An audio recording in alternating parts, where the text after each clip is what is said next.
সিদ্দিক ফারুক উসমান হায়দার চারো সাহাবা সব থেকে বেহতর। জোরে বলো সিদ্দিক ফারুক উসমান হায়দার চারো সাহাবা সব থেকে বেহতর।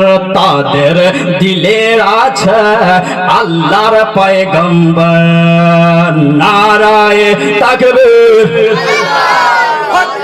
নারায়ে তাকবীর, নারায়ে রিসালাত ইয়া রাসূলুল্লাহ। সিদ্দিক ফারুক উসমান হায়দার চারো সাহাবা সব থেকে বেহতর। জোরে বলো সিদ্দিক ফারুক উসমান হায়দার চারো সাহাবা সব থেকে বেহতর। তাদের দিলের আছে আল্লাহর পয়গম্বর। নারায়ে তাকবীর, নারায়ে তাকবীর, নারায়ে রিসালাত ইয়া রাসূলুল্লাহ।